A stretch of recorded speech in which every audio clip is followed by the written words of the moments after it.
BCY party అధ్యక్షుడు బోడ రామచంద్ర యాదవ్ చేపట్టిన నిరవధిక నిరాహార దీక్ష ముగిసింది. మంగళగిరిలో ఈ నెల 11న బీసీల హక్కుల కోసం 5 డిమాండ్లు నెరవేర్చాలంటూ ఆయన మొదలుపెట్టిన దీక్ష ఎంత ప్రకంపనలు రేపిందో మనందరం చూసాం. 4 రోజుల పాటు సాగిన దీక్ష వల్ల ఆయన ఆరోగ్యం తీవ్రంగా క్షీణించింది. వెంటనే దీక్ష విరమింపజేయాలంటూ డాక్టర్లు పదే పదే చెప్పడంతో సిపిఐ రాష్ట్ర కార్యదర్శి ఈశ్వరయ్యతో పాటు ఇంకొంతమంది లీడర్లు రామచంద్ర యాదవ్కి నిమ్మరసం ఇచ్చి దీక్షని విరమింపజేశారు. ఈ ముగింపు తన ధర్మ దీక్షకు మాత్రమే కానీ తన పోరాటానికి కాదని రామచంద్ర యాదవ్ చెప్పడం అందరినీ ఆకట్టుకుంటుంది. బీసీల హక్కుల సాధనే లక్ష్యంగా ఆర్సీ యాదవ్ చేపట్టిన ఈ దీక్ష ఇప్పుడు అందరినీ ఆలోచింపజేస్తోంది.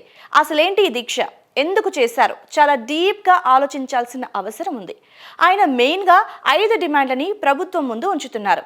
బీసీలకు రక్షణ చట్టం అమలు, అమరావతి రాజధాని ప్రాంతంలో బీసీలకి 1000 ఎకరాల భూమి కేటాయింపు, బీసీ కులాల కార్పొరేషన్లకి నిధుల కేటాయింపు, సమగ్ర కులగణన, అలాగే విద్య, ఉద్యోగాలు, స్థానిక సంస్థలు, చట్టసభల్లో బీసీలకు 44% రిజర్వేషన్ కల్పించాలని ఆయన ప్రధానంగా డిమాండ్ చేశారు. ఈ డిమాండ్లను ఒక్కసారి గమనిస్తే బీసీలు ఎంత వెనకబడి ఉన్నారో అర్థమవుతోంది. ఏపీలో 3 కోట్లకు పైగా బీసీలు ఉన్నారు, కానీ వాళ్లకు రిజర్వేషన్లు ఏవి? అమరావతిలో తక్కువ జనాభా ఉన్న కులాలకు స్థలాలు ఇచ్చారు, కానీ 50% కంటే ఎక్కువ జనాభా ఉన్న బీసీలకు మాత్రం నో.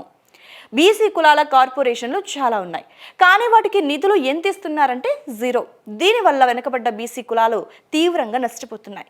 ఇక బీసీలకు 44% రిజర్వేషన్లు ఎప్పటి నుంచో డిమాండ్లో ఉన్నాయి, కానీ అమలు కావట్లేదు.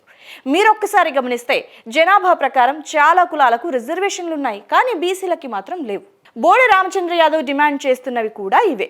పేరుకు మాత్రమే బీసీలుగా ఉన్నారు, కానీ నేటికి ఆర్థికంగా, రాజకీయంగా, సామాజికంగా చాలా వెనుకబడి ఉన్నారు. వాళ్ల కోసమే ఇప్పుడు బోడే రామచంద్ర యాదవ్ ముందుకొచ్చారు. ఆయన మొదటి నుంచి బీసీల కోసం గొంతు విప్పుతూనే ఉన్నారు.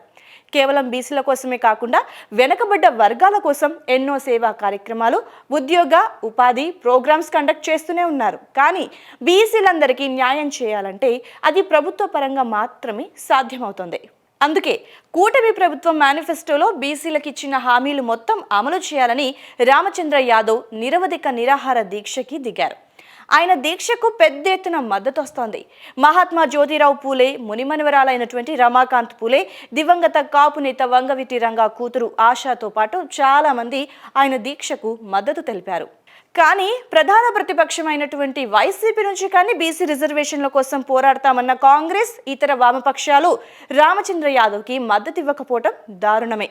ఎందుకంటే రాజకీయంగా విభేదాలు ఉండొచ్చు, కానీ కోట్లాది మంది బీసీల కోసం జరుగుతున్న పోరాటానికి పార్టీలకు అతీతంగా మద్దతు ప్రకటిస్తే బాగుండేది.